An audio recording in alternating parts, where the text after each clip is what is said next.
Отказах работата, отказах квартирата. Защо? И започна си преследва мечтите. Какви са тия рисунки, скици, рокли, жени? Какво ти става, бе, човек? Правя нещата, които ми харесват. Искам с това да се занимавам и затова се рисувам. Жестоки със смисъл. И за мен съм уникални са. Извинявай, наистина уникална. Ела те гуш. Да знаеш, че те подкрепям. Не мога да.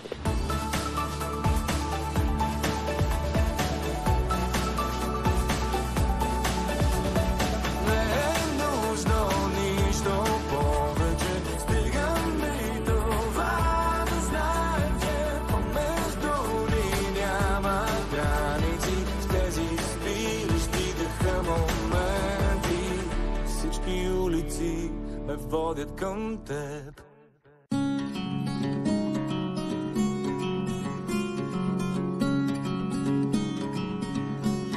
Слушайте всички, слушайте. Ела да ти кажа. Слушай, говорих с Леля. Ще ни изплатят абсолютно всички пари за изпотрошение и инвентар в Наргиле бар. Цялото обезщетение и още нещо. Чакай, те нали го изплатиха? И ще имаме допълнителни пари, то доста. Тя ми каза сега, Калина, нали тя... Слушай малко. Чакай малко сега. Първо, защо го разбираме сега? Нали тя оправяше документите в началото? Така. Да. И сега си казали, смисъл, добавила някаква там клауза още при договора, като сме подписвали, че ако не дай си Боже нещо се случи. Слушате ли ме? Не, никой не те слушаме. Клауза допълнително. Да, в договора, ако не дай си Боже стане някакво природно бедствие или както ни се прецака целият бар, да, ще ни изплатят допълнителни пари. И те ще са доста. Колко доста ще? Тайна тука. Много се радвам, че се вземат някакви пари. Само се притеснявам като всички млади да не ги похарчат за глупости. Наистина? Ще ви кажа като да не избързваме. Вие пък всички слагате кръцата преди магарите. Абсолютно. Ще усетите и вие от нещо така леко. Ти не такива тайни. Какво? Много се радвам. Направо не мога да повярвам. Леля, цял живот на ръце ще я носим. Какво? Чакай сега, първо ти ми надуха главата. Обясни ми, сигурно ли е как? Да, слушай, сигурно. По принцип аз бях вчера при нея, обаче нищо не ми каза, защото не искал да ни дава някакви празни надежди. Но сигурно ще ни ги изплатят. Добре, значи трябва да помислим как ще ги инвестираме най-добре. Ще помислим, ама сега е важно да си се почерпим. Да си отидем някъде... С твоите почерпвания... Добре, айде... Не. Какво не? Няма да се черпим, защото още не са дошли парите. Добре, Ти вече пошла да им намираш място. Поне един ресторант. Двамата като бели хора. Да. Ресторант. Да седе всички нормални семейства ходят на ресторант. Ние никъде не ходим. Да, не сме нормално. Седим само с мама и с кумовете ни. Като асоциални сме. Да, обаче ние не сме нормално семейство. Добре, моля те, така ще се барнем. Какво ще така ще се барнем? Сигурно ще искаш да се облека и костюм от сватбата, примерно. Нямахме костюм. Именно си, мама. Добре, ще си сложим по един ден, че си набуска и да излезем. Моля те.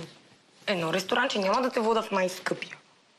Нещо нормалничко. Хайде и да дадете, защото ще един от масата и кой ял. Добре, кола ще ям. Добре, любов, окей, аз съгласен съм. Де нещо? Отидеш до магазини, купуваш, не съм всеки път размилен.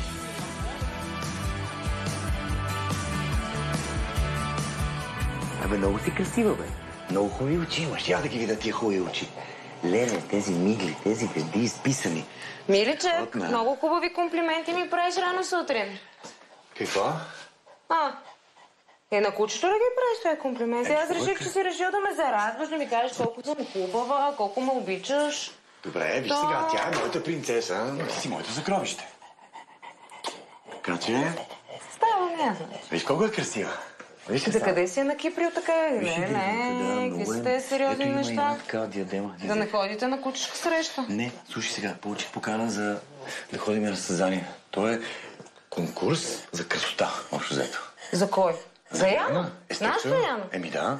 Бе, Милича, къде ще ходиш да се излагаш така? Сега тя не е някаква топ красавица, ще стане за смях там, моля те. Ти не разбираш кучета. Наистина, ти не виждаш ли колко е хубаво? Какви размери има? И отделно на това има потекло.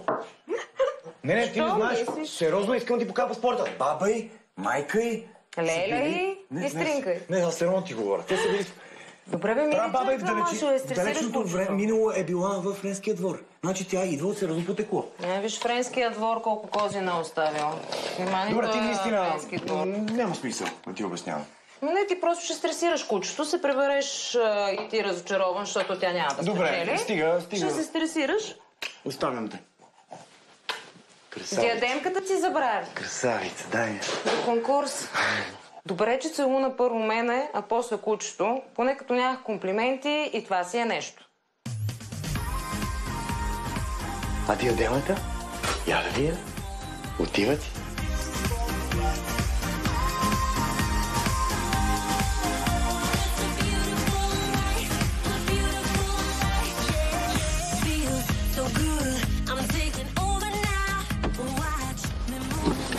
Добър ден.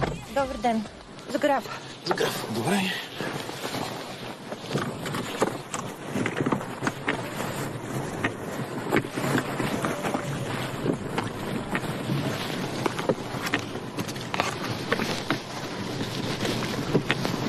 Само да ви кажа, че не се пуши в автомобила.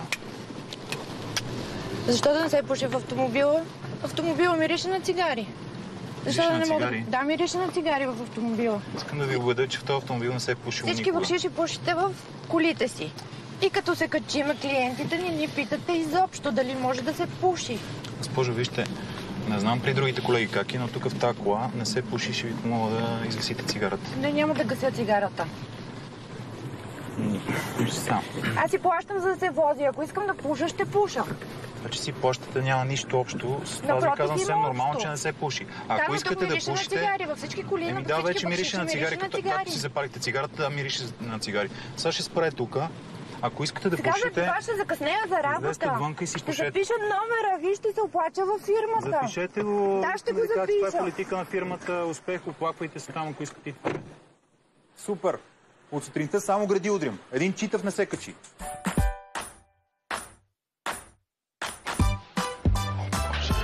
Заповядай.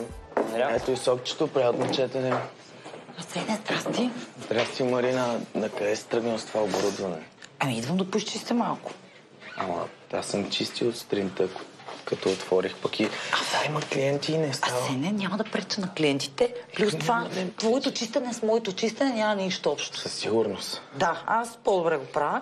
И тук така, гледай, не знам какво ще чистим, голяма свинщина, просто. Добре, точно днес и сега ли има желание да чистиш? Ими да, какво да правя? Седа вкъщи ли? Луда станах. Ти не си била и нормално близките години. Погледни, бе, погледни, бе, Сене, гледай какво става. Гледай тук какво става. Хората ще се почупат краката, докато ти Тихо, бе! Какво става? Складово помещение. Складово, ама не е бърда. Добре, ай! Предава се явно, докато не направи това, което си е наумила, няма да се тръгне. Страхотен ден, избрах си очи. Страхотен ден, навън вали. Страхотен ден, тук има небе. Страхотен ден, на цветове. Слънчевият живот, аз избрах за мен. Не харесвам долната земя. Аз избрах си сърце за светлите неща.